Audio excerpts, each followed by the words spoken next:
Guys, ഇന്ന് ഞാനൊരു വിളിക്കാത്ത കല്യാണത്തിന് പോവാണ്. കുഞ്ഞുമായ കൊച്ചൊക്കെ വിളിച്ച് എന്നെ വിളിച്ചില്ല.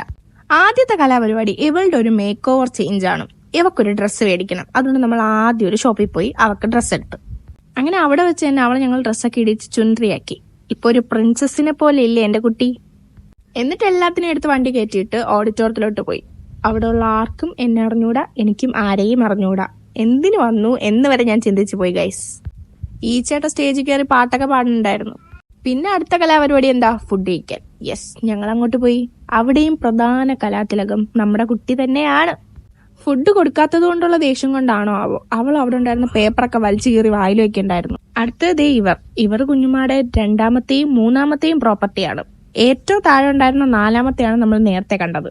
അത് കഴിഞ്ഞിട്ട് കുട്ടിക്ക് ഐസ്ക്രീം കൊടുക്കലാണ് അടുത്ത പരിപാടി. ഒരു നാഗവല്ലിയായി കുട്ടി മാറുന്നത് ഞാൻ കണ്ടു നിന്നു ഗൈസ്. ഐസ്ക്രീമിന്റെ കൂടെ ഇങ്ങനെ വരുന്ന കണ്ടോ ഐസ്ക്രീമും കൂടെ ഉള്ളിൽ പോയപ്പോ എന്റെ കുട്ടി അങ്ങ് ആക്റ്റീവായി ഗൈസ്. വഴി കൂടെ പോയ ചെക്കന്മാരെല്ലാം വിളിക്കുന്നുണ്ടായിരുന്നു. അങ്ങനെ ഞങ്ങൾ അവളെ തിരിച്ച് വണ്ടിയിൽ കയറ്റിയിട്ട് ഞങ്ങൾ വീട്ടിലോട്ട് പോവാണ്. ആരോ വിളിച്ചപ്പോ കുട്ടിയുടെ എക്സ്പ്രഷൻ കണ്ടോ?